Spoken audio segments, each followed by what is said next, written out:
It never crossed my mind that calling a technician to fix the AC during a 115-degree heatwave would unearth all the demons sleeping under my own roof. At first, it was just a broken appliance.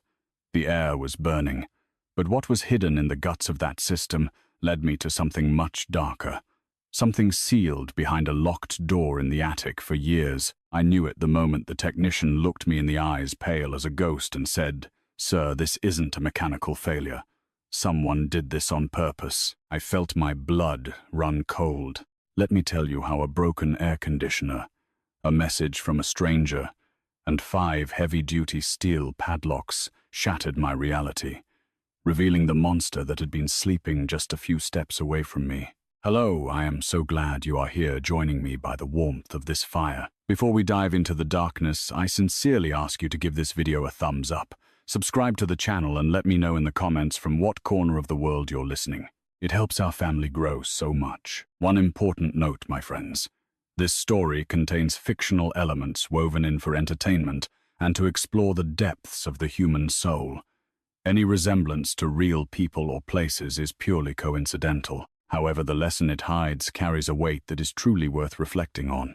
My name is Robert Miller, and for 68 years I thought I understood the people who shared my dinner table. I thought I could read my wife's smile. I thought I could guess my children's needs. And I thought I could blindly trust the man who called me Dad, even though he had only joined our family through marriage. I was wrong about everything. This story laid its roots in the spring of 2019, though I didn't know it at the time. Back then, my wife Rose and I had just celebrated our 40th anniversary. 40 years building a quiet life under the unforgiving sun of Phoenix, Arizona. We raised 2 kids, watched them spread their wings, and saved up for our retirement. I had worked as an insurance executive for 3 decades, and Rose was an elementary school teacher until her knees just couldn't take it anymore. We had the kind of marriage people call comfortable, which is really just another way of saying we knew each other's rhythms so well we didn't even need to open our mouths to understand one another. That spring, Rose started complaining of headaches, dull, constant throbbing pain. At first, she brushed it off, rubbing her temples while we watched the evening news, blaming it on stress. Then came the exhaustion, a fatigue that stole her breath away. She would collapse on the couch after going to the grocery store, too exhausted to even put the milk in the fridge. I begged her to see a doctor. She got blood work done, CT scans, we even went to a neurologist. Everything came back normal. The doctors chalked it up to age, maybe early-stage hypertension. They prescribed rest and a low-sodium diet. Around that same time, our central air broke down. In Phoenix, where the summer heat climbs mercilessly past 115 degrees, being without AC isn't a nuisance. It's a death sentence. I was going to call a technician who discovered a refrigerant leak, but my son-in-law David, who had married our daughter Jessica the year before, insisted on handling the repair himself. "I'm an HVAC engineer, Dad," he reminded me with that wide smile of his. "Save yourself a few bucks." I didn't argue. Rose's health continued to wither in the following months. The headaches became a relentless torment. She got dizzy. She had nausea. There were mornings when she woke up completely lost, asking me what day it was. I pleaded with her to go back to the hospital, but she'd wave me off. "I'm just tired, Robert. We're getting old." In November of 2019, I woke up to find her motionless beside me. She had slipped away silently in her sleep. The medical examiner ruled it heart failure. I was devastated, but I didn't question it. My Rose had been tired for so long.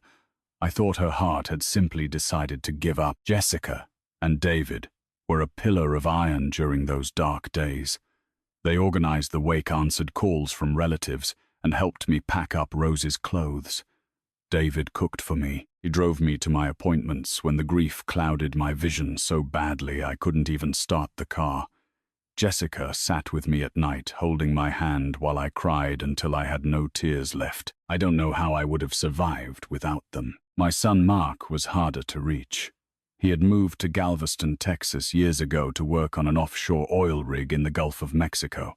A high-risk job, but it paid very well and kept him at sea for months at a time. He managed to make it back for his mother's funeral, stayed for a week, and then flew back to the coast. I saw the pain buried in his eyes, but he was never one to talk about his feelings. That was the last time I saw him in person. By early 2020, I was living like a ghost in the house Rose and I had shared for 3 decades. Every corner smelled like her. The silence was a heavy weight on my chest. In May, Jessica suggested I move in with her, David, and my granddaughter, little Emma. "You shouldn't be alone right now, Dad. We have plenty of space." David just remodeled the guest room downstairs. Emma would love having her grandpa in the house. I hesitated. I didn't want to be a burden, but the truth was the loneliness was eating me alive. I accepted. Their house in a high-end Scottsdale neighborhood was a massive single-story property with a red tile roof and desert landscaping. Emma, who was 6 years old, was a bright, glowing little girl, always laughing, showing me her drawings and asking me to read her bedtime stories. David treated me with deep respect, always making sure I had everything I needed. Jessica spoiled me, cooking my favorite meals, checking in on me all day long. For the first time since Rose passed away, I felt a tiny spark of peace. Then, 2 months after I moved in, Jessica called me into the living room. Her face was as white as ash. Her hands were shaking like leaves. "Dad," she said, her voice cracking. "I just got a call from Mark's supervisor. There was an accident on the rig, an explosion. They can't find him." I felt the floor open up beneath my feet to swallow me whole. David opened his laptop and showed me the news. Headlines about the disaster. 7 workers lost. No bodies recovered. I stared at the screen, completely numb. My son was gone. David sent me link after link, news portals, official statements, even a donation page for the victims' families. I didn't doubt a thing. Why would I? Mark had one of the most dangerous jobs in the country. Accidents happen. Jessica and I organized a memorial service without a casket. We buried an empty box next to Rose's grave. I remember standing there, looking at the 2 headstones side by side, feeling like life had ripped away everyone I loved most. The years that followed blurred into a fog. I fell into a quiet routine. I helped Emma get ready for school. I spent my afternoons reading or watching old movies. I ate dinner with the family every night. David was always attentive, always asking if I needed anything. My daughter's love was unbreakable, but sometimes in the early hours of the morning I would hear strange noises coming from the ceiling above my room. Scratches, footsteps. Once a heavy thud made me sit bolt upright in bed. The next morning I mentioned it to Jessica. "Oh, Dad, it's just the attic," she said, letting out a little laugh. "We have mice up there. David's been saying he needs to set some traps." Another time I heard something that sounded like water rushing through old pipes. David assured me it was just the plumbing settling. "This house is almost 20 years old, Dad. Things creak." I believed him. Why wouldn't I? I never went up to the attic. The pull-down stairs were steep, almost vertical, and David had warned me 1,000 times that it wasn't safe for a man my age. "The last thing we need is for you to take a bad fall, Dad," he would say with a kind smile. So I stayed on the ground floor content in my little corner of their home, never questioning the sounds above my head, never suspecting that the man who called me Dad had already taken everything from me and was planning to take even more. The heat woke me up before the sun did. I opened my eyes in a room that felt like the inside of an oven. My pillow was soaked in sweat. The digital clock glowed faintly, but the house was dead, silent. There was no hum from the air conditioner, no cool breeze coming from the vent, just a thick, suffocating stillness. I sat up slowly, my shirt clinging to my skin. Outside, the sky was just starting to lighten, but the temperature had already crossed 100 degrees. I shuffled down the hallway to the thermostat and tapped the screen. 88 degrees inside. The system was dead. I pressed buttons, changed settings, tried to reboot it. Nothing. The unit wouldn't respond. My first instinct was to call David. He would know what to do. I dialed his number. It rang twice and went straight to voicemail. I tried again. Same thing. Then I remembered he had flown to Dallas the day before for a big corporate project. His phone must have died overnight. Jessica was also out of town visiting her aunt up in Flagstaff with little Emma. They wouldn't be back until sundown. I was alone in a house that was rapidly turning into a boiler. By the time the sun fully rose, the temperature inside had hit 93 degrees. I opened all the windows, turned on every ceiling fan. I even filled a bucket with ice water to soak my feet. Nothing helped. Without AC, the house would be unlivable in a matter of hours. I had no choice. I needed to call a repair company. I found a local service online with good reviews and a 2-4-hour emergency line. The dispatcher assured me someone would be there in less than an hour. I hung up feeling a small wave of relief. Ryan Carter arrived 45 minutes later in a white van with the company logo painted on the side. He was younger than I expected, maybe late 20s, with light brown hair and a tool belt hanging low on his hips. He shook my hand firmly. 8 years in the trade, he told me. I've seen just about every climate issue you can imagine. I liked him immediately. There was something comforting about his confidence. He started outside, crouching next to the condenser unit in the backyard. After 15 minutes, he stood up and wiped the sweat from his forehead. The compressor is fine. No refrigerant leak, no electrical issues. Whatever is failing, it isn't out here. He walked back inside, looking up at the ceiling. The evaporator coil and furnace are in the attic, right? I nodded. He grabbed his tool bag, a flashlight, and a small handheld device. Gas detector, he explained. Standard safety gear. He pointed down the hallway to where the pull-down attic stairs were. Do you mind if I head up? I hesitated. David's voice echoed in my head. How many times had he told me the attic was off limits? It's a mess up there. Those stairs are way too steep for you, Dad. The last thing I want is for you to get hurt. But standing in a house that felt like it was melting around me, David's warning seemed a lot less important than the unbearable heat. Go ahead, I told him. Do what you have to do. Ryan pulled the cord, and the attic stairs unfolded with a metallic groan. He tested the first step, then climbed up with his bag slung over his shoulder. I heard his footsteps above me, muffled and uneven. Then, after a moment, silence. I stood at the bottom of the stairs, staring up into the dark opening. Minutes passed. 5, 10. I started to feel a knot of unease in my chest. What could be taking so long? I thought about calling out to him, but I stopped myself. Maybe the problem was more complicated than he thought. Almost 15 minutes had passed when my cell phone buzzed. A text message from Ryan. I opened it expecting a damage report, but the words on the screen made my blood run cold. Sir, there is a locked door up here, and my gas detector is going off. You need to come see this. I stared at the message, reading it twice. A locked door in the attic. David never mentioned a door. He told me the attic just had old boxes, broken furniture, and the HVAC unit. Nothing about a room. Nothing about padlocks. And the gas detector. Why would there be gas in the attic? My hands started to shake. I texted him back. Times. What do you mean, a locked door, Times? The reply came instantly.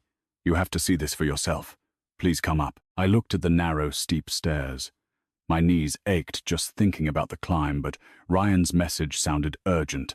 I took a deep breath, gripped the sides of the ladder tightly, and started to climb. The 15th of July, 2023. 1:04:7 a.m. That was the time on Ryan's phone when he sent me the message. I reached the top step and the air hit me first. Hot stale with a strange metallic smell. The space was smaller than I imagined, the roof low and slanted, illuminated only by Ryan's flashlight. He was standing near the far wall. The gas detector in his hand was emitting a constant high-pitched beep. When he heard me reach the top, he turned around. His face was pale. Mr. Miller, he said in a low voice, I need you to tell me what this is. He stepped aside and I saw it.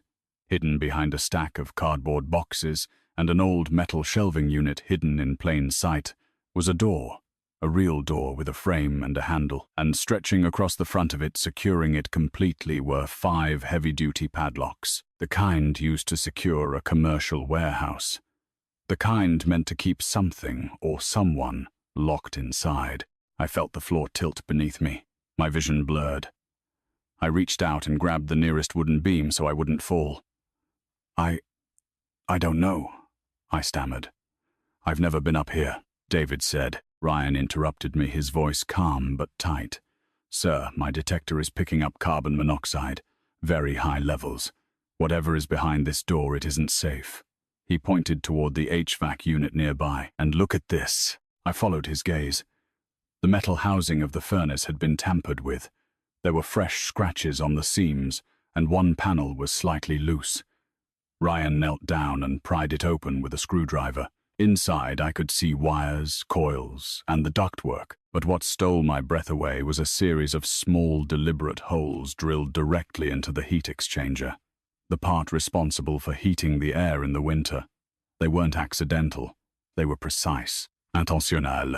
This isn't a malfunction, Ryan said, his jaw clenched. Someone sabotaged this.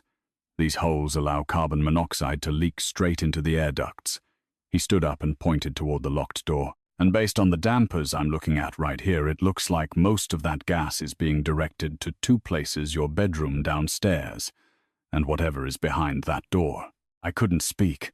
My mind was racing at 1,000 miles an hour. David had worked on this system. David had been up here countless times. David had told me the attic was dangerous. Ryan stepped closer to the door and pressed his ear against the wood. After a moment, he looked at me, his face grim. "Mr. Miller," he whispered. "There is someone breathing in there." I couldn't move. My legs felt bolted to the attic floor. Ryan's words echoed in my head times someone breathing in there. But my mind refused to accept it. A locked room in the attic, secured with 5 industrial padlocks, and someone inside. Ryan looked at me, his expression caught halfway between concern and urgency. "Mr. Miller, do you have any idea who could be in there?" I opened my mouth, but no sound came out. My throat had gone completely dry. I shook my head slowly. David never mentioned a room. Jessica never said a word. For 3 years I had lived right beneath this attic. I had heard strange noises, and I had ignored them because they told me it was nothing. But this wasn't nothing. This was on purpose. This was hidden. Ryan looked back at the door, running his hand along the frame. The wood was newer than the rest of the attic, cleaner with less dust. It had been installed recently, maybe in the last few years. The padlocks hung heavy on their hasps, each one a different brand, as if whoever put them there wanted to make sure the door was impossible to open quickly. I took a step closer, my pulse hammering in my ears. The metal shelf that had been blocking the entrance had fresh drag marks on the floor, as if it was moved and put back into place regularly. The door itself was smooth, no windows, no peephole, just plywood painted the same faded base color as the attic walls. If Ryan hadn't moved that shelf, I never would have known it existed. He knelt back down by the HVAC unit, pointing at the damage he had found. "You see these holes," he said, his voice low and controlled. "This is the heat exchanger. When the furnace turns on, it burns natural gas to heat the air. But someone pierced it with a drill, on purpose. That means every time the system kicks on, carbon monoxide leaks into the ducts." I stared at the perforated metal, my stomach churning. "But it's summer. We aren't using the heater." Ryan nodded gravely. "Exactly. But someone has been turning it on anyway. Look here." He pointed to the thermostat control board on the side of the unit. The furnace was manually triggered. It's been kicking on and off for weeks, maybe months. And with these dampers, the gas isn't going to every room. It's being routed to 2 specific places, down to your bedroom and through this duct, into whatever is on the other side of that door. I felt the world spinning. My bedroom, the headaches I'd been having, the dizzy spells, the fatigue I had blamed on getting older. It wasn't age. It was poison. "How long?" I asked, my voice barely a whisper. Ryan checked his detector again. "Given the wear on these holes and the soot buildup, I'd say 2, maybe 3 months." He looked at me hard. "Mr. Miller, this isn't an accident. This is attempted murder. And whoever is behind that door has been exposed to the exact same thing, probably for much longer." I reached out and leaned heavily against a beam. David. It had to be David. He was the only one who touched the AC. He was the only one who came up here. But why? And who was in that room?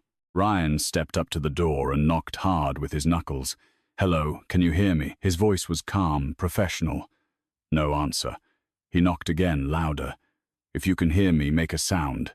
hit the door, anything. Still nothing. I took a step forward, my hands trembling. Let me try. I stood next to Ryan and pressed my ear against the wood. At first, all I heard was the frantic beating of my own heart. But then, faint and broken, I caught it. A raspy, muffled sound. A slow, shallow, desperate breath. There, I whispered. Do you hear that? Ryan leaned in, and after a second he nodded. Yeah, someone is in there, and they're in really bad shape. Panic flooded my chest. I pulled back and raised my voice. Hello, can you hear me? If you're in there, say something. Silence. I tried again, louder, my voice cracking. Please, if you hear me, let me know. We're going to get you help. Nothing. Just that same weak, agonizing breathing. Ryan pulled out his phone. I'm calling the police. We need to get this door open and we need paramedics. Whoever is in there might not have much time. Wait, I said, shaking from head to toe. I pressed my palm flat against the door, feeling the rough wood. Please, I said, much softer this time. If you can hear me, just try to say one word. Anything. For a long moment, there was nothing. Ryan had his phone halfway to his ear, ready to dial. The attic was so quiet I could hear the buzzing of flies in the rafters. And then, so quietly I almost missed it. A faint, hoarse voice. Barely human. Dad. That word hit me like a sledgehammer to the chest. My knees buckled and I grabbed the doorframe to keep from hitting the floor. That voice. I knew that voice. I had heard it 1,000 times, laughing at dinner, yelling to me from across the house, joking with his sister. But that was impossible. That voice belonged to someone who had been dead for 3 years. Someone I had buried in an empty grave. Dad, is that you? My chest froze. I couldn't breathe. I couldn't think. I pressed my forehead against the door, tears streaming down my face. Mark, it's me. Mark, is that you, my son? There was a pause, a dry cough, and then so weak I could barely hear it. Yeah, it's me. The attic spun. My vision blurred out completely. Ryan was saying something to me, but I couldn't process the words. All I could hear was my son's voice. My boy, the one I thought I lost in an explosion 3 years ago. My son, who I had mourned, who I had cried oceans for, who I thought was gone forever. He was here. He had been here this whole time. Locked behind a door, breathing poison, clinging to life. And I had lived in the exact same house, just 1 floor below, never knowing. My legs finally gave out. One moment I was standing and the next I was on my knees, clinging to the attic floor. The wood was rough under my palms, splinters biting into my skin, but I barely felt it. I only heard my son's voice, weak and broken, echoing in my soul. Ryan grabbed my shoulder, holding me up. Mr. Miller, breathe. Just breathe. But I couldn't. Mark was alive. My son, who I had said goodbye to, was locked up 15 feet away from me, and I had been eating breakfast every single day with the man who did this to him. Ryan's voice cut through the fog. We need to call for help. Right now. He was already pulling his phone back up, but I raised a trembling hand. Wait, I managed to say. Let me call David first. I pulled my cell phone out of my pocket, almost dropping it. My hands were shaking so badly I could barely unlock the screen, but I needed to hear David's voice. I needed him to tell me this was some sick, twisted mistake. I dialed.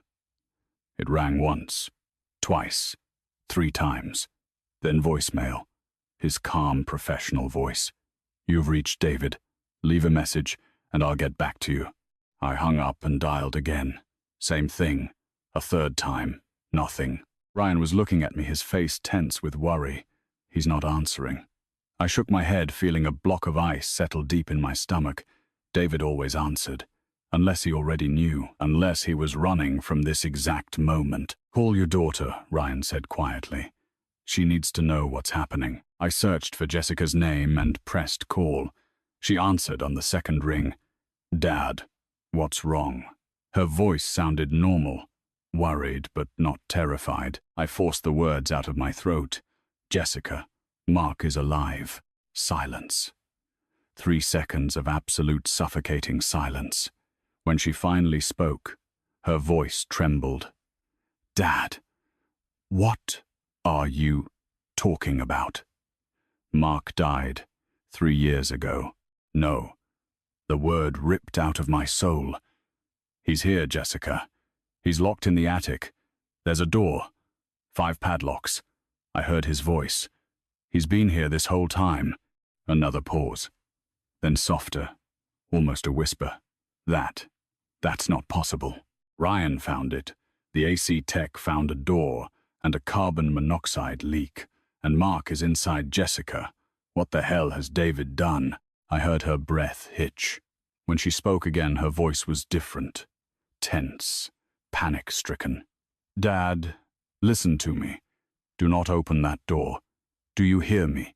Don't touch it. What? Just wait. Wait until David gets home. He's going to explain everything to you.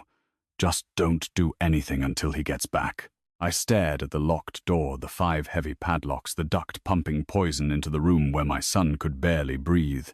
Are you serious? Jessica Mark is dying in there. Dad, please. Her voice broke and I realized she was crying. But it wasn't shock or relief. It was fear. A raw, desperate fear. Let David handle this. He's going to fix it. Just don't open the door. I'm heading there right now. I'll be there in 2 hours. Just wait for me. Something snapped inside of me. You knew. What? You knew, I repeated, my voice colder than it had ever been. You knew Mark was in there. No, Dadji, you've been lying to me for 3 years. You helped him fake his death. You helped lock Mark in that room. You stood next to me at his memorial and cried. And you knew the whole damn time. Dad, please. So how is it, Jessica? I screamed, my voice tearing. Tell me. She was openly sobbing now. The words poured out of her. Dad, I didn't want this. I didn't know it would go this far, David said. He said it was temporary.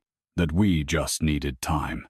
That Mark wanted to take everything from us. So you locked him in a room and poisoned him. I didn't know about the gas. I swear to God I didn't know. David said he was just keeping him out of the way until we figured things out. But I didn't know about the poison, Dad. I swear. I didn't let her finish. I hung up and threw the phone against the attic floor. My whole body was shaking. Jessica, my own daughter. She had known for 3 years. She knew, and she never said a word. Ryan was still standing next to me, his expression like stone. Mr. Miller, he said carefully, we have to call for help. Now, I nodded. Ryan picked up my phone, checked that it still worked, and handed it back to me. Dial 911. Tell them everything. My hands shook as I dialed. It rang once before a woman's voice answered. 911. What is your emergency? I took a breath. My name is Robert Miller. I'm at 472 Oakwood Drive in Chandler. My son is locked in the attic of my daughter's house. He's been in there for 3 years. There's a carbon monoxide leak, and he is in critical condition. We need police and an ambulance immediately. Confirming the address, sir. 472 Oakwood Drive, Chandler. Is your son conscious? I don't know. I spoke to him through the door. He answered, but he sounds very weak. The door is locked. Yes, it has 5 heavy padlocks. We can't get in without cutting them. I am dispatching units and paramedics to your location right now. They will be there in less than 10 minutes. Can you stay on the line? Yes. Ryan stepped closer, holding up his own phone. The screen showed he was recording. I've been documenting everything. The door, the gas levels, the sabotaged system, the phone call with your daughter. Everything. I looked at him, feeling a gratitude I couldn't express in words. This stranger had just become the only person in the world I could trust. Thank you, I whispered. He nodded. Your son is going to need every piece of evidence we can give them. The dispatcher's voice came back. Mr. Miller, are you still there? Yes, I'm here. Units are 3 minutes out. Stay exactly where you are. Do not attempt to open the door until they arrive. Understood, yes. But even as I said it, I looked at the door. The 5 heavy locks. The duct feeding poison into the room. The thin line of light under the frame. And I wanted nothing more than to rip it down with my bare hands. Behind that wood, my son was waiting, and I had already made him wait 3 years too long. The sirens reached me first. Distant wails cutting through the desert morning, getting louder with every second. I was still in the attic on my knees by the door, the dispatcher's voice murmuring in my ear. Ryan stood by, his phone raised, still recording. Neither of us spoke. We just waited. 12 minutes after the call, I heard car doors slamming outside, followed by heavy footsteps downstairs. The pull-down stairs groaned as someone climbed up. The beam of a flashlight swept across the attic, and 2 figures appeared. The first was a woman in her 40s, her dark hair pulled back into a tight bun. She wore a Phoenix PD uniform. "Mr. Miller, I'm Officer Davis. This is Officer Evans. We're taking over." "Okay," I nodded, unable to form a real sentence. Davis turned to Ryan. "You're the technician who called this in, yes, officer?" Ryan pointed at the HVAC unit. "I came to fix the AC. I found that door hidden behind the shelf. My detector picked up high levels of carbon monoxide. The system was sabotaged. Someone drilled into the heat exchanger and diverted the gas straight into this room and the master bedroom downstairs." I heard breathing on the other side of the door. Davis's face hardened. She stepped up to the door, pressed her ear to it, and knocked loudly. "Phoenix Police, if you can hear me, make a sound." Silence. Evans stepped closer, listening. "I hear something. Very faint breathing. Whoever's in there is not doing well." Davis pulled out her radio. "Dispatch, this is Unit 12. Confirming barricaded situation. Subject is unresponsive but breathing. We need paramedics up here as soon as possible." Evans pulled a massive pair of bolt cutters from his bag and stepped up to the first padlock. He braced the handles against his chest and squeezed. The metal groaned but held. He adjusted his grip and tried again. With a sharp times, crack times, the steel shackle snapped. 1 down. The second padlock was even bigger.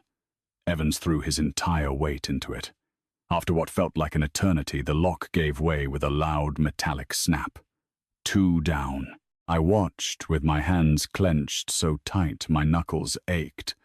Every second felt like an hour. Behind that door, Mark's life was slipping away. The third lock took longer. Davis stepped in, taking over. She set the blades, braced her legs, and pulled with everything she had. The lock finally shattered. 3 down. By then, the paramedics had made it up the stairs. 2 men in navy blue uniforms squeezed into the attic, carrying medical bags and a collapsible stretcher. One of them checked Ryan's gas detector. "What were the readings? 40 parts per million when I first checked it," Ryan said. The paramedic pulled an oxygen tank from his bag and prepped a mask. "We're going to have to get him out fast." Davis struggled with the 4th lock for almost 5 minutes before Evans took her place. Together, they finally broke it. 4 down. Evans hooked the bolt cutters around the final lock, the largest one. He squeezed the handles, his arms shaking with the effort. The metal shrieked but didn't break.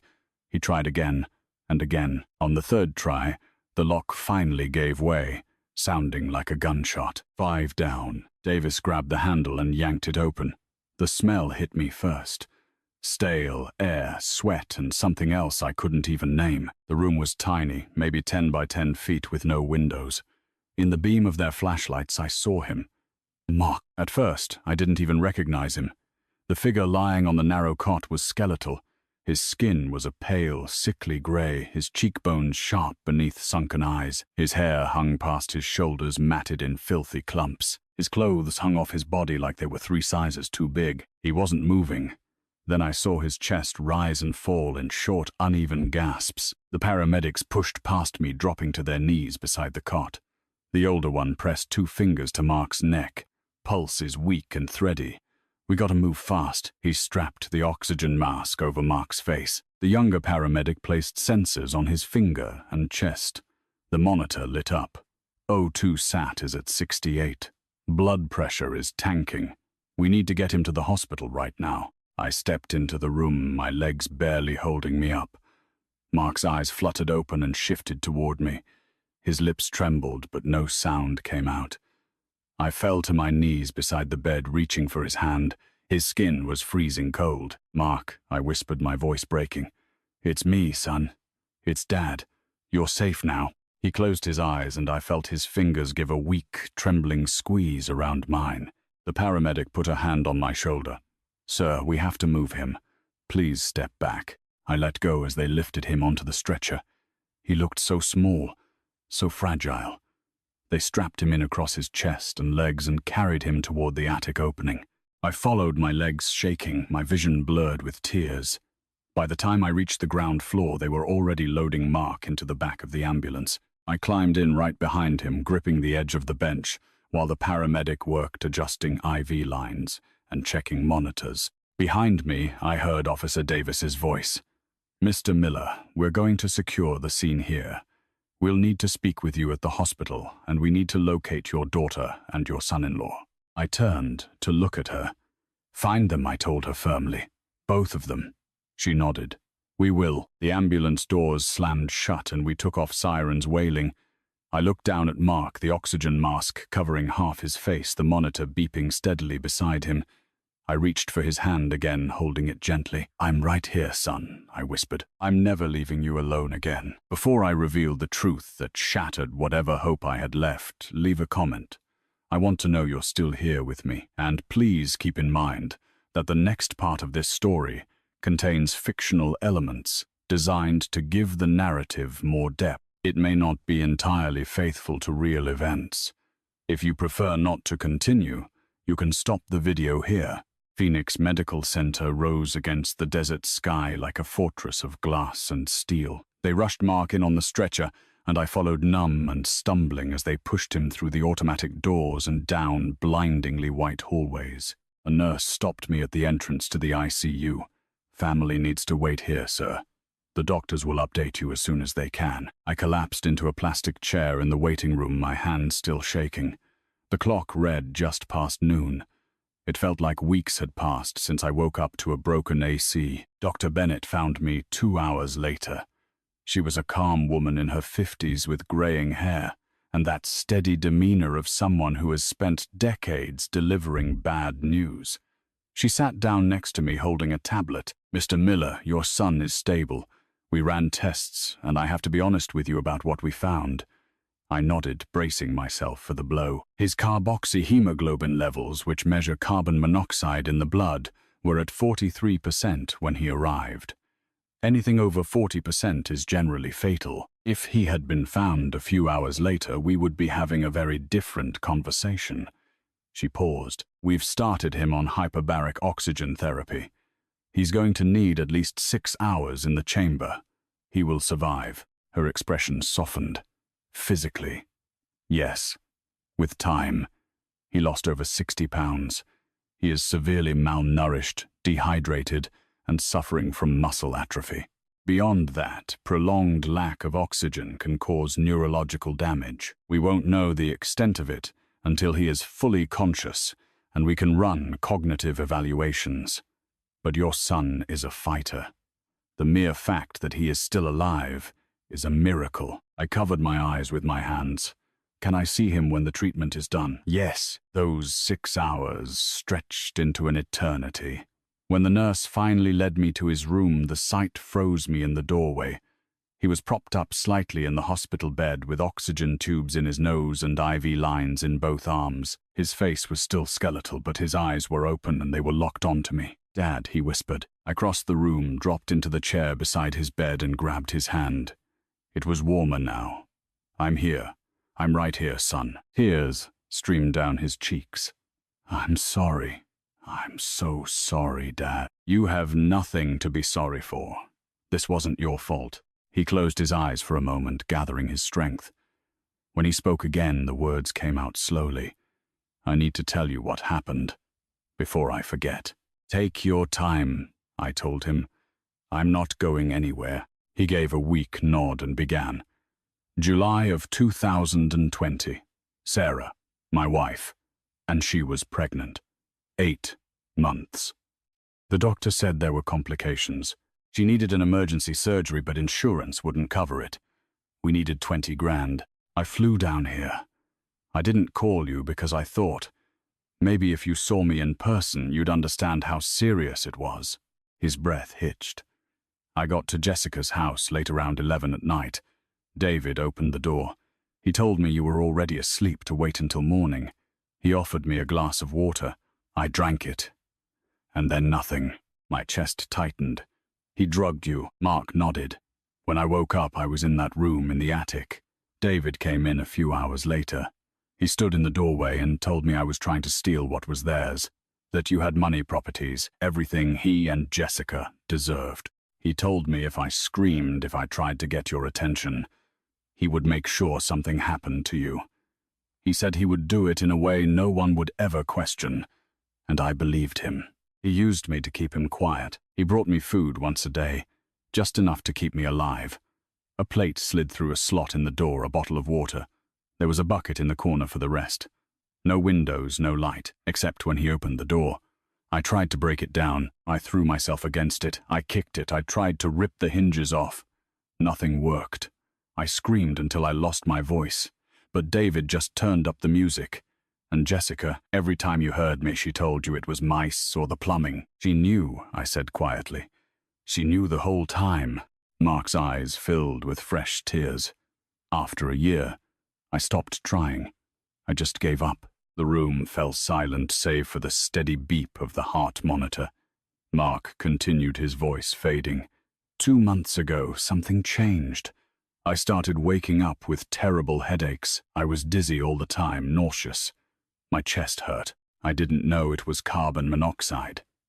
Until David told me. His gaze met mine, empty and broken. He came up one day and said, "You know what's funny? I've already done this before. To Rose, in 2019. He diverted the gas straight into her bedroom. It took 6 months, but no one suspected a thing. Heart failure, they said." Mark let out a dry, broken sob. He laughed, Dad. He actually laughed. And then he told me, "This time I'm doing it to both of you. The old man downstairs and you. When you're both gone, everything goes to Jessica, and I'll finally get what I deserve." The air left my lungs. Rose, my wife. David hadn't just locked up my son. He had taken her from me, too. And I never knew. I had trusted him. Mark coughed, and a nurse appeared to check his vitals. "He needs to rest," she told me gently. I nodded, but I didn't let go of his hand. Mark looked at me with pleading eyes.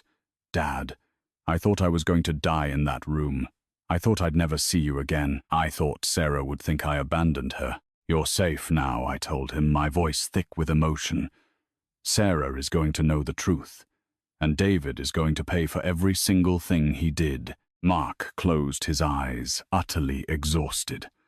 He said he was going to get away with it, that he always does. I leaned in closer, my voice rock-steady despite the storm tearing me apart inside. "He won't. Not this time." Detective Hayes arrived as the sun was setting, her silhouette framed in the doorway of Mark's room. She was a short woman in her 40s, her dark hair pulled into a strict bun, wearing a charcoal grey blazer. Her badge hung from a lanyard around her neck. "Mr. Miller, I'm Detective Elena Hayes. I need to take your son's formal statement if he's able to speak." She glanced at the monitors. "I know it's a terrible time, but the faster we document this, the stronger our case will be." Mark gave a weak nod. "I can do it." I made a move to stand up, but Hayes motioned for me to stay. "You can stay, Mr. Miller. Actually, I need to speak with you too." She pulled up a chair, took out a leather notepad, and set down a small digital recorder. "This is being recorded for accuracy. Mark, can you state your full name and date of birth? For the record, Mark James Miller. April 12 o 1988. And you confirm that David Roberts held you against your will from July 2020 until today, the 15th of July 2023, yes." Hayes asked precise, methodical questions. Mark answered as best as he could, his voice wavering. When she finally closed her notepad, she turned to me. "Mr. Miller, I need to explain what we found at the house. Our forensics team has been there since this morning." She pulled a tablet out of her bag and swiped across the screen. "First, we found David's computer in his home office. It had some very disturbing files on it." She turned the screen toward me. I saw a screenshot of a website that looked identical to a famous news portal, but the headline made my stomach turn. 7 workers lost in offshore rig explosion in the Gulf. The article detailed a maritime disaster. Mark's name was listed among the victims. It's a fake site, Hayes said quietly. If you look at the URL up top, it's not the real outlet. It's a pirate domain. David created at least 3 of these pages mimicking different news outlets, all reporting the same fictional accident. He emailed you the links in July of 2020. I stared at the screen, my hands shaking. I remembered clicking those links. I remembered reading the articles and collapsing in tears. I had believed every word. He made these. Yes. We found the web design software on his computer, along with drafts of the articles. He spent weeks perfecting them. I couldn't speak. I had mourned my son because of lies David had fabricated on a laptop. Hayes continued. We also documented the HVAC system in the attic. The technician Ryan Carter was right. Someone purposely sabotaged the unit. They drilled into the heat exchanger and adjusted the dampers to funnel the carbon monoxide into 2 specific areas, your bedroom and the room where they were keeping Mark. She showed me another photo. This wasn't an accident. This was attempted murder. A wave of nausea washed over me. How long was it running? Based on the wear patterns and the thermostat logs, he started in early May. It's been cycling on and off for the last 2.5 months. Hayes' gaze sharpened. Mr. Miller, did you have any symptoms during that time? Headaches, dizziness, fatigue? I nodded slowly. All of them. I thought it was just. I'm 68 years old. I thought I was just getting old. You weren't getting old. You were being poisoned. Her voice was blunt. Mr. Carter's quick thinking saved your life. If you had gone 1 more week without calling a tech, neither you nor Mark would have made it. I closed my eyes, feeling the crushing weight of that truth. Is there anything else? We need to talk about your daughter, Hayes said. I opened my eyes. Jessica, we arrested her this afternoon at Phoenix Sky Harbor Airport. She was trying to board a flight to Los Angeles. Hayes watched me carefully. Based on the recording Mr. Carter provided of the phone call you made to her this morning, we had probable cause to detain her. She's in holding right now, waiting for interrogation. She was trying to run, I said, more to myself than to Hayes. It seems that way. Whether she was fleeing for good or planning to come back later, we don't know yet. But given her statements on that call, telling you not to open the door, insisting you wait for David, she is at minimum an accomplice to kidnapping. I looked down at my shaking hands. She knew. She knew Mark was up there. And she lied to me for 3 years. Hayes didn't soften her tone. Yes, sir. She did. The room was silent, save for the rhythmic beep of Mark's monitor. Hayes stood up, putting her tablet away. We're going to keep processing the evidence. David Roberts is supposedly in Dallas, but we've already issued a warrant for his arrest. We're coordinating with Texas authorities. We'll have him in custody soon. Good, I said, my voice flat. Hayes paused in the doorway. Mr. Miller, I know this is overwhelming. If you need anything, resources, victim support, counseling, please let us know. Thank you, I managed to say. She nodded and stepped out. Mark shifted slightly in his bed, his eyes never leaving me. Dad, are you okay? I almost laughed at the absurdity of the question. He was the one who had been locked in an attic for 3 years, and he was asking if Times was okay. I squeezed his hand gently. I will be. Once all of this is over. But even as I said it, I knew there was one more thing I had to do. One more conversation I couldn't avoid. I looked at Mark. I need to see Jessica. He didn't argue. He just nodded, his face pale and tired. I understand. I stood up on unsteady legs and walked to the door. I found Hayes in the hallway talking to another officer. She turned as I approached. Detective, I need to see my daughter. Can you arrange that? Hayes studied me for a long moment. Finally, she nodded. I can arrange it. But Mr. Miller, brace yourself. She is not in a good place. And whatever she tells you, it might not be what you want to hear. I know, I told her.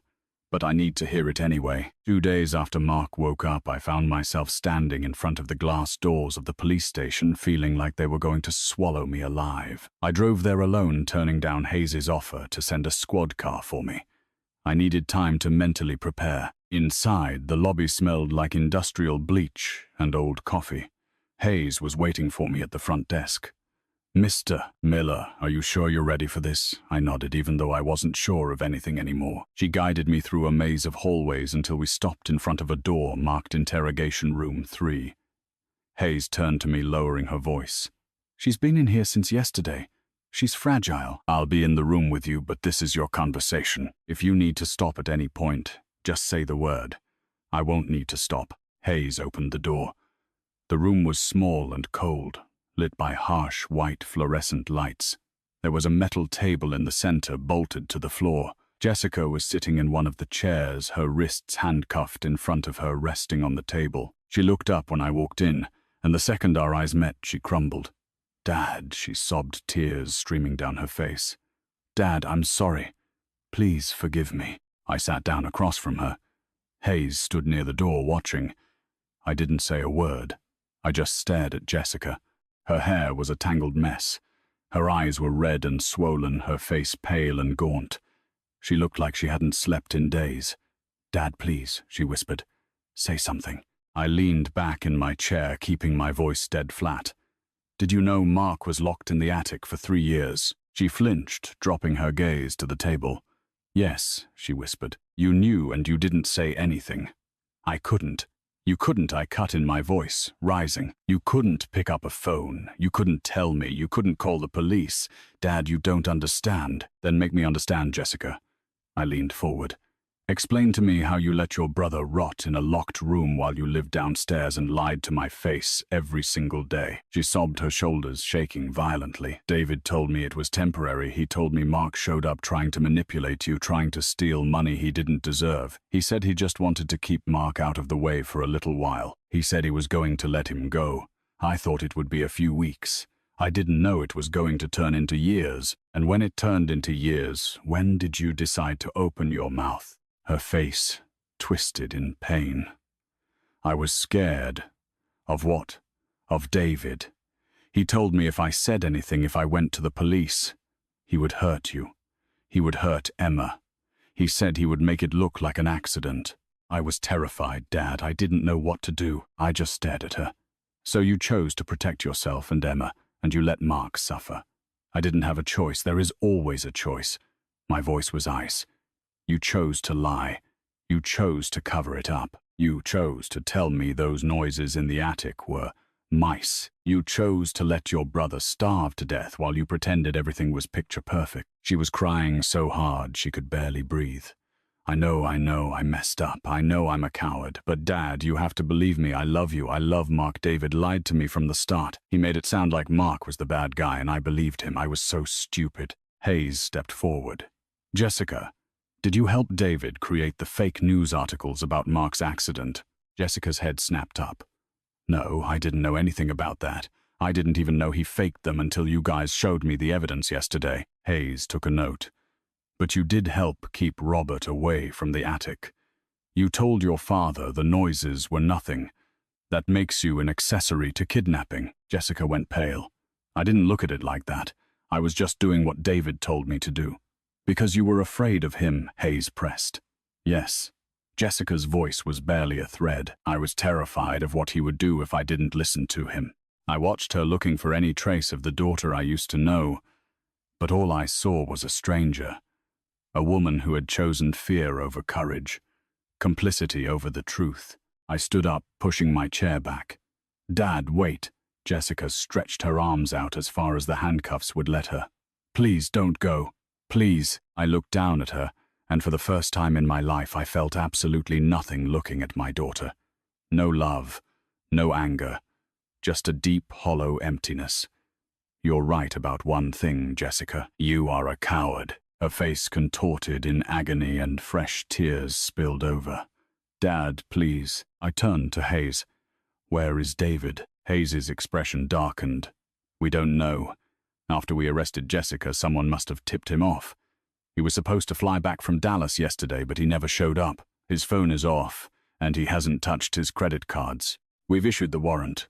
U.S. Marshals and state police are looking for him, but right now, he's in the wind." "He's running," I said.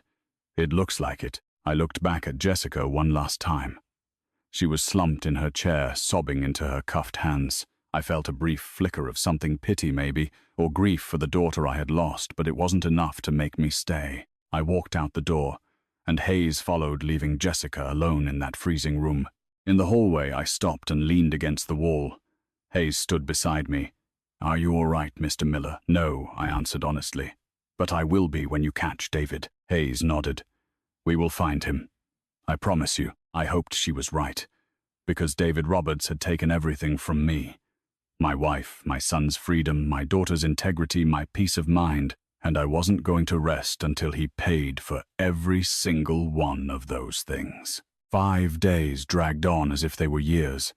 I stayed at the hospital, sleeping in the chair next to Mark's bed whenever exhaustion finally beat me. I woke up every few hours to the beep of the monitors and the rustle of nurses checking his vitals.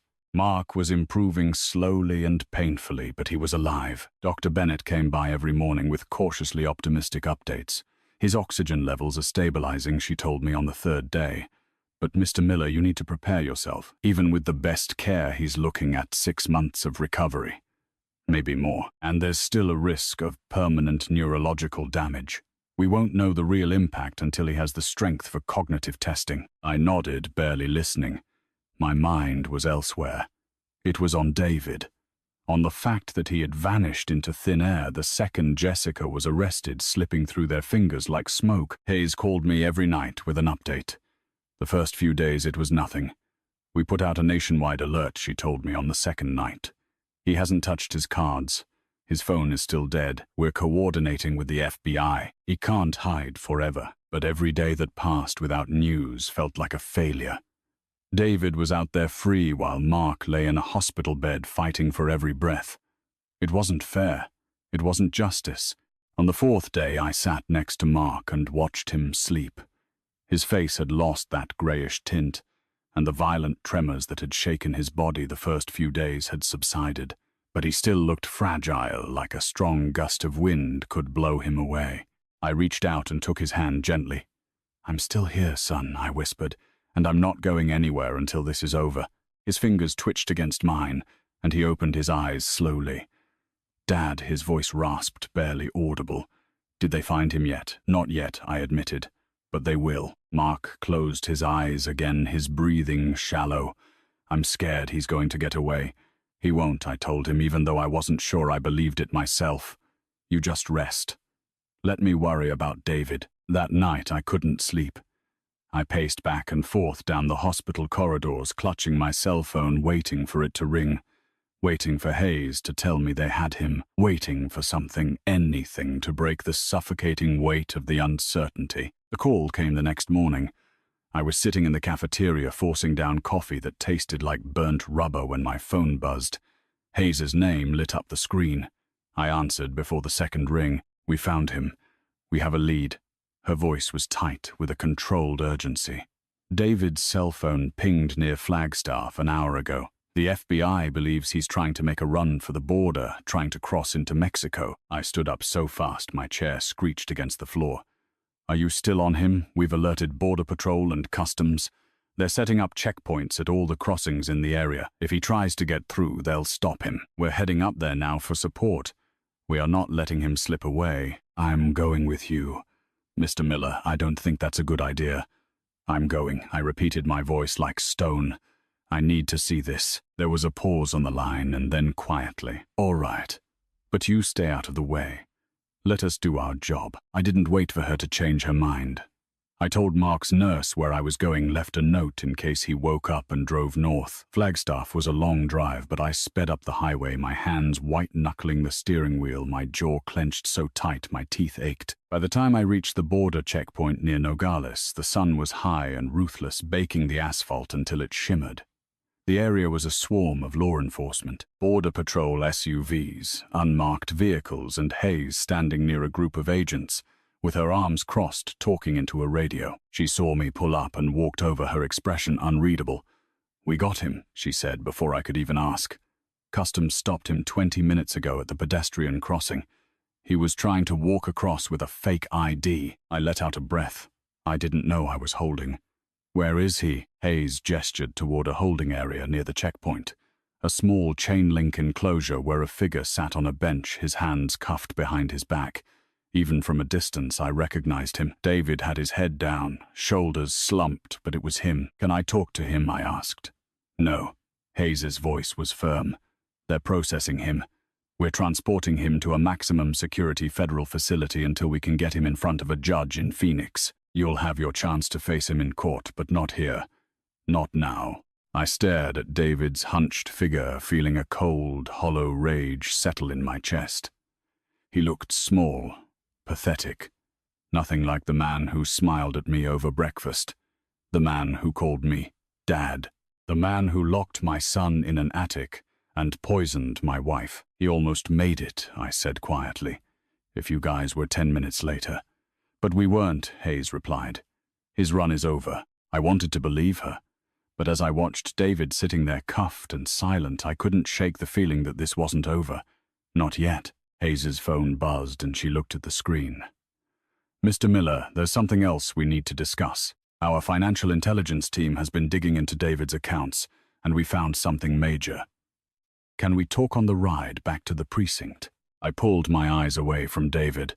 "What did you find?" She hesitated, then said, "A massive debt. The kind that gives a man a very powerful motive to do what he did." During the drive back to Phoenix, Hayes explained what her team had uncovered. Credit card statements, loan documents, wire transfers to shell accounts. By the time we hit the city limits, it all made sense. David hadn't just been cruel. He had been desperate, and desperation is a fire that can turn any man into a monster. Hayes's office was a cramped space on the 3rd floor of the station, overflowing with filing cabinets and stacks of folders. She motioned for me to sit, opened her laptop and spun it around to face me. Spreadsheets, rows of numbers, dates, transactions. My stomach tied itself into a knot. "Mr. Miller, I want to show you what we found in David Roberts' financial history." She clicked through several tabs. "This is going to be hard to hear, but it's important you understand exactly why he did what he did." I nodded, bracing myself. She opened a document. A loan agreement. David borrowed money from an organization called Kozlov Capital. We believe it's a front for loan sharks. Russian mob, operating out of the Southwest. Guys who target people with bad credit or gambling problems. Gambling, I repeated, a bitter taste in my mouth. Yes, online poker, sports betting. We traced his accounts back to 2021.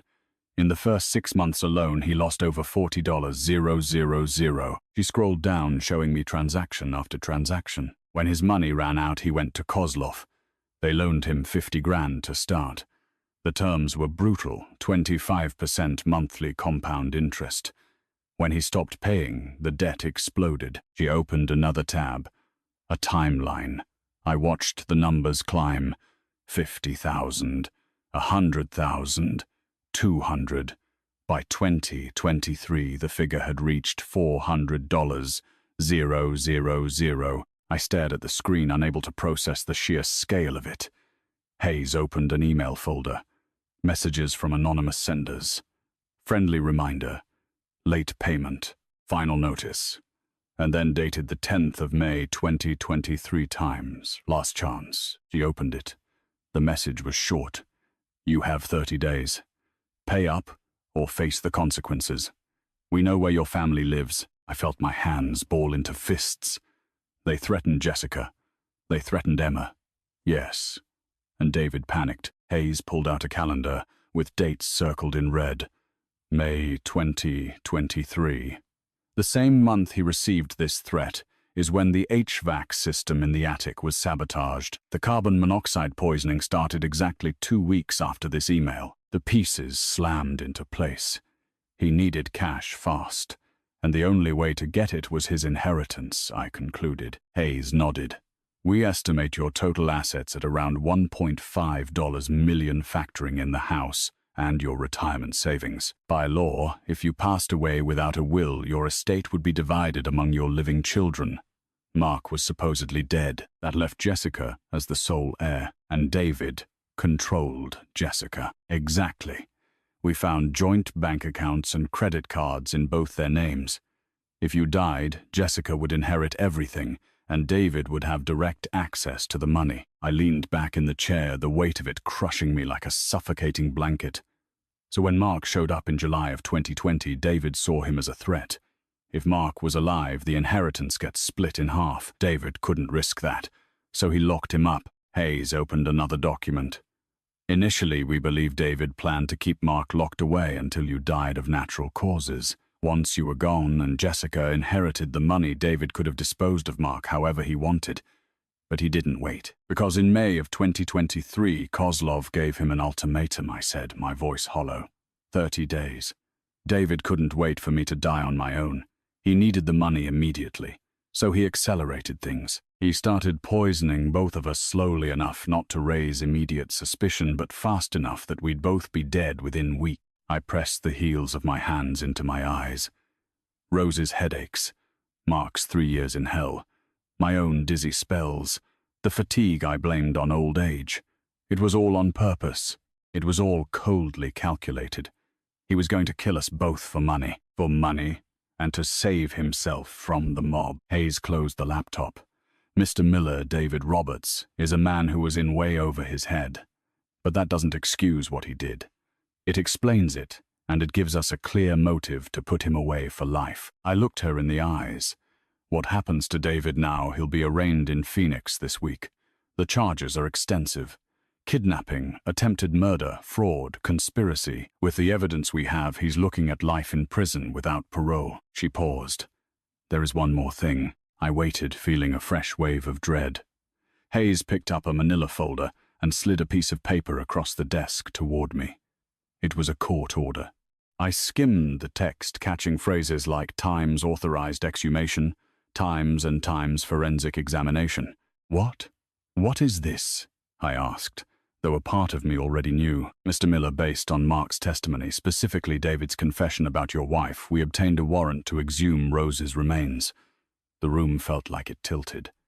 You dug up my wife. We had to. If David poisoned her the same way he tried to poison you and Mark, there will be traces in her tissues, her hair, her bones, even after 4 years. We need to confirm it. My voice barely worked. And if you do, Hayes met my gaze, her expression somber. We'll have the results in 48 hours. But Mr. Miller, if David did what Mark told us, we will add another count of first-degree murder to his file. And your wife's death will no longer be classified as heart failure. I couldn't speak. I couldn't move. Rose. My Rose, who complained of headaches and fatigue, who trusted David to fix the AC, who went to sleep one night and never woke up. She was stolen from me and I never even knew. Hayes stood up and put a hand on my shoulder. I'm sorry. I know this is unbearable. But the confirmation will give you closure, and it will ensure David pays for absolutely everything he did. I nodded numbly, staring at the court order. 48 hours. In 2 days I would know for sure. Thank you, I managed to say. Hayes squeezed my shoulder. We'll call you the minute the results come in. In the meantime, go be with your son. He needs you. I walked out of the precinct in a trance, the court order folded in my pocket. The city was blazing hot, but I felt freezing cold, empty. By the time I reached my car, I realized I was shaking. Not from fear, from rage. David Roberts had taken everything from me, and now I was going to make sure he paid. A week later, I stood at the edge of Oakwood Cemetery under a sky so blue it hurt to look at. The sun beat down on rows of headstones, bleaching the granite white. Rose's grave was near the back, under a mesquite tree that offered almost no shade. I had picked that spot 4 years ago because it was quiet, peaceful. Now it felt like a crime scene. The forensics team worked methodically, men and women in white hazmat suits moving around the excavation site with clinical precision. I stayed back 50 feet away, my hands shoved deep in my pockets. Hayes stood beside me in silence. She had asked if I wanted to leave. I told her no. I owed this to Rose. I owed her my presence, even now. It didn't take long. They hoisted the casket up carefully, loaded it into a transport vehicle and drove it away for testing. I didn't look at it. I didn't want to.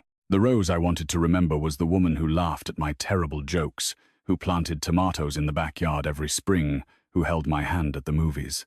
2 days later, I was sitting in the chair next to Mark's hospital bed watching the sunset through the window when my cell phone buzzed. Hayes's name flashed on the screen. I answered immediately. Mr. Miller, she said, her voice firm but heavy. The lab results are back. I closed my eyes. Tell me. The analysis of Rose's hair and bone tissue shows extremely high levels of carbon monoxide. There is a pattern of accumulation spanning approximately 6 months in 2019. The levels are consistent with chronic low-dose exposure, exactly what we found in your and Mark's case. She paused. Mr. Miller, your wife was poisoned. Slowly and deliberately, over the course of half a year. I felt my legs go weak and I gripped the armrest of the chair. Mark's eyes were glued to me, wide and scared. How I managed to ask. We believe David sabotaged the HVAC system in your house in early 2019 before you moved in with him and Jessica. He drilled the heat exchanger and routed the carbon monoxide into Rose's bedroom. It would have been nearly undetectable, just enough to cause symptoms like headaches and fatigue. Over time, the exposure weakened her, and one night, the levels peaked. She passed away in her sleep. The medical examiner ruled it heart failure, which is very common in severe CO poisoning cases. Without a specific toxicology screening, there was no way to know. I remembered that year. Rose complaining about her head. The doctor visits that solved nothing. And David, who had come over to help us with the AC, who always asked how Rose was feeling. He was checking on her, I said, my voice hollow, making sure it was working. Yes, Hayes said softly. He was monitoring the process. Why? The word scraped out of my throat. Why, Rose? We believe it was a dry run. David married Jessica in 2018, a year before Rose passed away. By then, he was already in debt.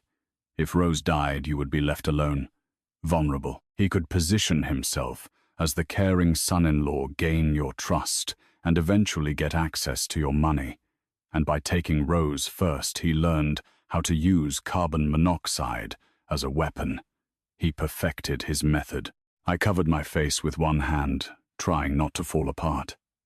I let him practice on my wife. I invited him into our home. I thanked him for fixing the AC. Mr. Miller Hayes's voice brought me back. You had no way of knowing. David is a master manipulator. He fooled everyone, doctors, neighbors, even the police at the time.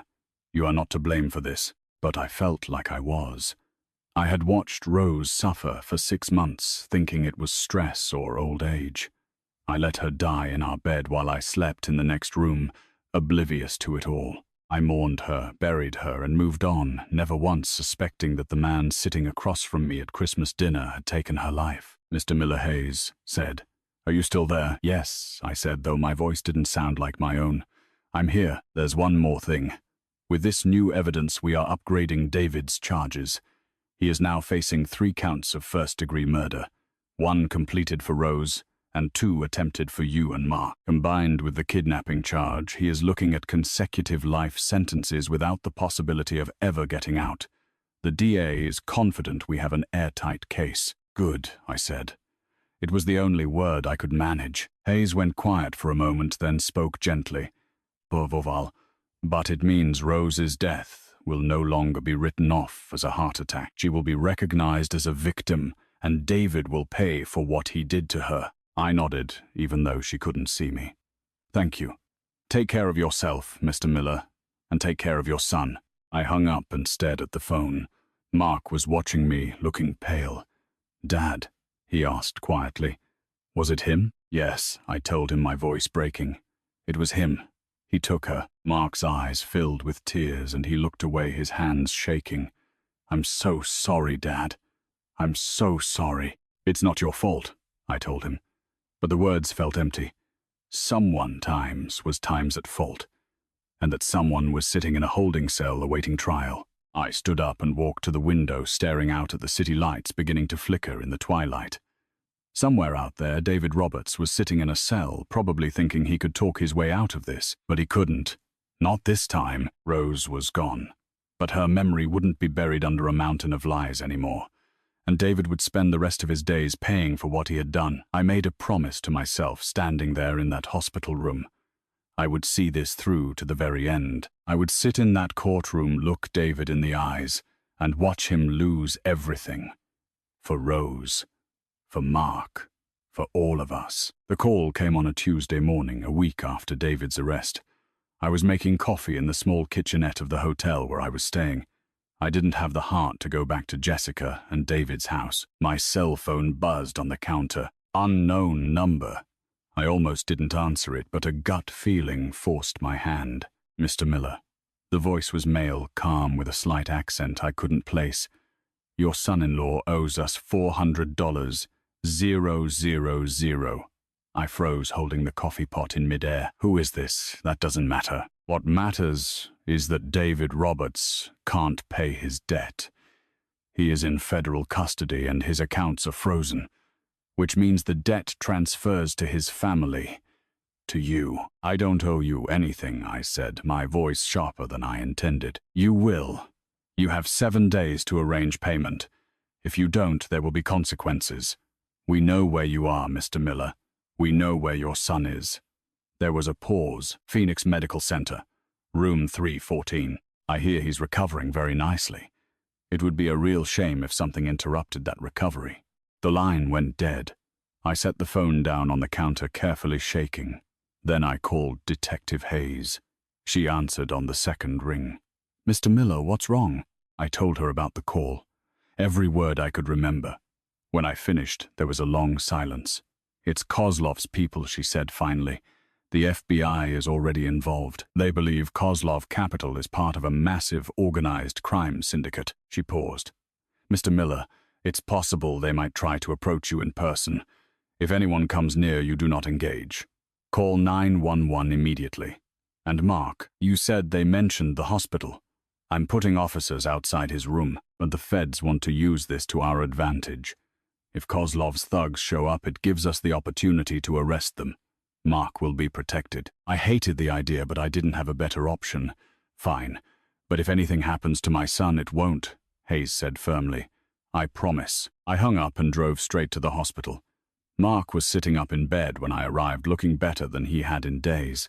He smiled when he saw me. Hey, Dad, you're early. Yeah. I pulled a chair up to his bed. How are you feeling? Tired, but better. He studied my face. What's wrong? I couldn't lie to him. There's been a complication. David owed money to some very dangerous people. They called me this morning. They might try to come here. Mark's smile vanished. What do you mean, come here? The police are handling it. There are officers outside your door, feds too. You're safe. I just wanted you to know. He nodded slowly, but I could see the terror creeping back into his eyes. Dad, I don't want to go through this again. You won't, I told him, grabbing his hand. I'm not going to let anything happen to you. I swear. Mid-afternoon, I heard footsteps in the hallway. Heavy, purposeful. 2 men appeared in the doorway. One was tall, broad-shouldered, wearing a black leather jacket. The other was shorter, stocky, with a hard face and cold eyes. The tall one stepped inside. Mr. Miller, we called you this morning. I see you didn't take us seriously. I stood up, blocking his path to Mark. Get out of here. Now, we aren't here to hurt anyone. His voice was smooth, almost friendly. We just came to remind you of your obligations. David owes us money. You are going to pay it. I don't owe you a dime. The man took a step closer to Mark's bed. Your son is in a very fragile state. It would be a shame if something happened to him during his recovery. Mark pressed himself flat against the pillows, pale as paper. I felt a surge of blind rage. I reached for the emergency call button and slammed my hand down on it. You need to leave, I said, shaking with anger. Right now. The door burst open. 2 men in dark suits rushed into the room, badges raised. FBI. Step away from the bed. Keep your hands where I can see them. The tall man froze. The shorter one lunged for the door, but the second agent grabbed his arm and twisted it behind his back. In seconds, he was face down on the floor, being handcuffed. The tall man raised his hand slowly. On your knees, the first agent barked. The man complied, dropping to the floor while they cuffed him. The agents hauled the 2 thugs to their feet and dragged them out. The whole thing had lasted less than a minute. One of the agents, a man in his 40s with salt and pepper hair, stayed behind. He flashed his badge. Agent Harris, FBI. Are you and your son all right, Mr. Miller? I nodded, though my heart was hammering against my ribs. Mark looked like he was about to throw up. What just happened? We've been tracking Kozlov's operation for 6 months, Harris explained. When Detective Hayes warned us about the threat this morning, we stationed undercover agents in the hospital. These two are just low-level collectors, but they'll give us the leverage we need. We've already identified the boss, Viktor Kozlov, near the border. With these arrests, we have probable cause to move on him. I slumped back into my chair. So it's over, not yet. But soon. Harris looked at Mark. We'll have agents posted outside this room 24/7 until we dismantle Kozlov's network. You are safe. I looked at Mark, whose eyes were still wide with panic. I squeezed his hand. It's over. They're gone. You're safe. Mark's voice was barely a whisper. Dad, I was so scared. I know, but it's done. Agent Harris took a step toward the door. Mr. Miller, one more thing. Viktor Kozlov will be in custody in less than 48 hours. When that happens, this debt disappears. David's bad decisions are not your responsibility. Thank you, Agent, I told him. Harris nodded and walked out. A uniformed officer stood guard at the door. I stayed next to Mark, holding his hand until his breathing finally slowed down. Dad, he said after a long silence. Yeah, I don't think I can take much more of this. I squeezed his hand warmly. You won't have to. We're almost out of the woods. I promise. The call came a week later, very early in the morning, while I was making breakfast in the kitchen of an FBI safe house. Mark was still asleep. He slept a lot those days. His body was trying to recover from 3 years of hell. When my disposable cell phone buzzed, and I saw Hayes' name, I knew immediately it was bad news. Mr. Miller, she said, her voice tight. David escaped. I dropped the spatula. My hand started to shake. What do you mean, he escaped? This morning, during transport from the federal lockup to the courthouse in Phoenix. He was in an armored transport van when an 1-8-wheeler rear-ended them.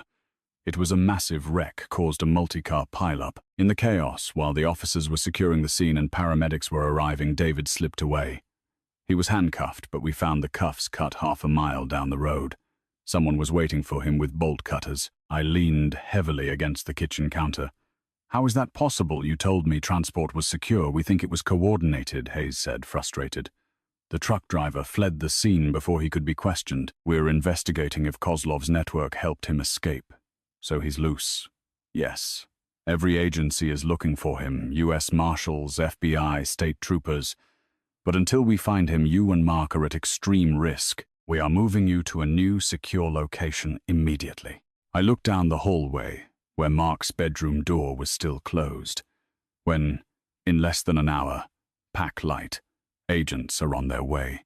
Agent Harris and a woman I hadn't met, Agent Rachel Moore, arrived 40 minutes later. They moved us fast and in silence, getting Mark into a wheelchair and loading us into an unmarked SUV, taking us to a very discreet apartment complex in North Phoenix. The apartment was on the ground floor with reinforced doors and thick blackout curtains already drawn. Harris went over the security protocols. 2 agents will be stationed outside at all times. Do not open the door unless you hear the code phrase, Times Desert Sunrise. If you need anything, call this number. He handed me a burner phone. Mark sat in his wheelchair, staring at the floor. He hadn't said a single word since we left. I crouched down in front of him. Are you okay? He looked at me, his face pale as chalk. Dad, what if he finds us? I wanted to tell him that was impossible. But the truth was I didn't know. David had fooled everyone for years. He had killed my wife without anyone suspecting a thing. He had locked my son in an attic, and now he was out there desperate and dangerous. He won't, I said with a confidence I didn't feel. The feds know what they're doing. We're safe here. Mark nodded, but I could see the terror in his eyes. I couldn't sleep that night. I sat in the small living room with the burner phone on the coffee table, waiting for it to ring. Waiting for Hayes to call and tell me they had caught him. But the call never came. 2 days passed. Mark improved slightly. He could walk short distances without the wheelchair now. We spent most of our time in silence with the TV on as background noise. Agent Moore checked in twice a day with no updates. We're still looking, was all she said. On the 3rd morning, the burner phone finally rang. Mr. Miller. Hayes sounded exhausted. We found something. David had a contraband cell phone in jail before he escaped. He used it to contact Jessica. My chest tightened. When yesterday, we traced the call, but he's already ditched the phone. He demanded $100,000 from Jessica, enough cash to disappear. She refused. She told him she's locked up and doesn't have access to the money. Hayes hesitated, and he threatened her. Specifically, he threatened Emma. The room seemed to spin. Emma, Jessica's 6-year-old daughter, my granddaughter. What did he say? He told Jessica Times, "I know where Emma is. I know she's with your aunt. If you don't get me that cash, I'll find another way to get it." We believe he plans to use the little girl to extort you or to force Jessica into cooperating. I stood up so fast, my legs shook. Where is Emma? She's safe right now. She's still at your sister-in-law's house in Flagstaff. We have 2 plainclothes officers mounting guard day and night. Emma doesn't know anything about this. She thinks she's just visiting family. But Mr. Miller, David is not going to get near her. I promise you. You promised me transport was secure too. I snapped, my voice harsher than I intended. And look how that turned out. Hayes went quiet for a moment. You're right. I can't guarantee anything, but we are doing everything humanly possible. David is desperate, which means he's more prone to making a mistake. We will catch him. I hung up and dropped onto the couch, putting my head in my hands. Mark was standing in the hallway watching me. "Dad," he said softly. "What happened?" I told him about the phone call, about David threatening Emma. Mark went pale. "He's going after a little girl. He's cornered," I said. "He's a man with nothing left to lose." Mark sat down next to me, trembling. "What do we do?" "Wait," I said, though the word tasted like ash in my mouth. "Let the feds do their job, and pray they find him before he finds Emma." But even as I said it, I couldn't get the image of David out of my head. Dangerous, desperate, willing to do anything to survive. He had taken my wife, imprisoned my son, and now he was threatening my granddaughter. I thought about the promises I had made to Mark, that he was safe, that David could never hurt him again. And I wondered how many more promises would be broken before this was finally over. Hayes called me 3 days after David's escape. "Mr. Miller, I think we have a way to catch him, but I need your permission first." I was at the safe house. Mark was asleep in the other room. What kind of way Jessica is willing to cooperate? I sat down slowly, gripping the edge of the kitchen table. Cooperate. How David contacted her again. He is desperate for cash. We want to use that. Jessica will agree to meet him to hand over the money. We'll have agents in position. When he shows up, we arrest him. You want to use my daughter as bait. I want to give her a chance to do the right thing, Hayes said carefully. She is terrified that David will go after Emma. This is her way of protecting her daughter. But I need you to be part of the conversation. Can you come down to the FBI field office? I didn't want to see Jessica again. The last time I sat across from her, I had walked away feeling nothing but emptiness. But if this plan could eliminate the threat David posed, I had to try. I'll be there in an hour. The FBI field office in Phoenix was a sterile building, all glass and concrete. Hayes met me at the entrance and escorted me through security up to a conference room on the 3rd floor. Jessica was already there, sitting at a long table with her hands cuffed in front of her. She looked thinner than I remembered, her face pale and sunken. When she saw me, her eyes filled with tears. "Dad," she whispered, "thank you for coming." I sat down across from her, keeping my expression neutral. Agent Harris was standing near the door, arms crossed, watching. Hayes sat next to me. "Jessica has agreed to help us capture," David Hayes began. "Here is the plan. David contacted her 2 days ago demanding $50,000. Jessica will send him a message agreeing to meet. She will bring a briefcase full of marked bills. When David arrives to collect it, our agents will move in, where I asked. In a public place, a very busy coffee shop downtown. Lots of foot traffic.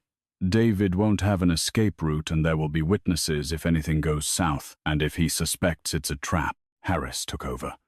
We're prepared for that. Jessica will be wearing a hidden wire. We'll have undercover agents inside the cafe and out on the street. David won't know we're there until it's too late. I looked at Jessica. "Why are you doing this?" "Because I can't let him hurt Emma," she said, her voice breaking. "I know I've done terrible things, Dad. I know I helped him. But Emma is innocent. If there is even a single chance that David might go after her, I have to stop him. I studied her face, looking for any sign of deception. All I saw was pure terror. If this goes wrong, I started to say. It won't go wrong, Harris said firmly. We've run ops like this dozens of times. David is desperate. He will take the bait. I nodded slowly. What do you need from me? Your consent, Hayes said. Jessica is cooperating, but you are the primary victim here. If you don't want this to happen, we will find another way. I looked back at Jessica. She was crying silently, her cuffed hands resting in her lap. I thought about Rose, about Mark, about Emma, who deserved a life free from the shadow of her father. Do it, I said. Catch him. 2 days later, I was sitting in the back of an FBI surveillance van parked 2 blocks away from the coffee shop downtown. The interior was cramped, packed with monitors displaying multiple video feeds, body cams from undercover agents, security cameras inside the cafe, and a fixed camera pointing at the outdoor patio. Harris was sitting next to me wearing a headset, coordinating his team over the radio. Agent Moore was inside the cafe posing as a customer. Jessica had arrived 15 minutes earlier and was sitting at a corner table on the patio. She was wearing jeans and a simple white blouse. The wire was hidden beneath the fabric. A black briefcase sat on the table in front of her. She looked calm, but I could see her hands shaking when she lifted her coffee cup. She's doing good, Harris said, noticing my worry. The wire is working perfectly. Audio is crystal clear. I nodded, my eyes glued to the monitor. Around Jessica, the patio was packed. College kids with laptops, couples chatting, a man reading a newspaper. All of them were federal agents. The barista inside was an agent. Even the couple walking a dog past the patio railing were agents. David didn't stand a chance. At exactly 3:00 p.m., a figure appeared at the edge of the patio. Baseball cap pulled down, low dark sunglasses, a black hoodie. David. I felt my chest tighten. He walked slowly, scanning the area, then sat down across from Jessica. She said something I couldn't hear over the street noise, but Harris adjusted the audio, and her voice came through loud and clear. Did you come alone? Yeah, just like you said. David took one last look around and leaned forward. Where is the money? Jessica slid the briefcase across the table. 50,000. It's all I could get. David unzipped it. Even through the grainy video feed, I could see the stacks of bills inside. He grabbed one and thumbed through it, checking. I clenched my fists tight. Harris's voice crackled over the radio. Hold positions. Wait for the signal. Jessica's voice came through the wire again. David, please. Promise me you won't go near Emma. David didn't look up from the money. I'm not promising anything. You should have helped me when I asked the first time. Jessica's voice trembled slightly. I trusted you. That was the signal. Go, go, go, Harris barked into the radio. On the screens, I saw agents converge from every direction. Agent Moore sprinted out of the cafe, badge held high. The couple with the dog rushed the patio. The man with the newspaper stood up, revealing a tactical vest. David's head snapped up. He shoved the table toward Jessica, kicked his chair back, and bolted toward the street. He didn't make it 10 feet. One of the agents tackled him clean, slamming him hard onto the pavement. In seconds, David was face down, hands cuffed behind his back. He struggled for a moment, yelling something I couldn't understand, but it was over. The agents hauled him to his feet and shoved him toward a black armored SUV that was already pulling up. I exhaled, feeling my entire body deflate with relief. Harris looked at me. We got him, Mr. Miller. He is not getting away this time. I nodded, unable to speak. On the monitor, Jessica was still sitting on the patio floor, her face buried in her hands. An agent walked over, said something to her, and she nodded. She looked up at the camera, looked right at me, and mouthed a single word. Sorry. I didn't answer. I couldn't. Because even though David was finally behind bars, even though the nightmare might finally be over, I couldn't forget what Jessica had done, what she had allowed to happen. An apology was not enough. It never would be. But for now, it didn't matter. David was caught, and my granddaughter Emma was safe. Before I reveal the secret that David thought he'd take to the grave type, don't stop in the comments so I know you're still with me. And one last reminder. The following segment includes fictional components created to give the story impact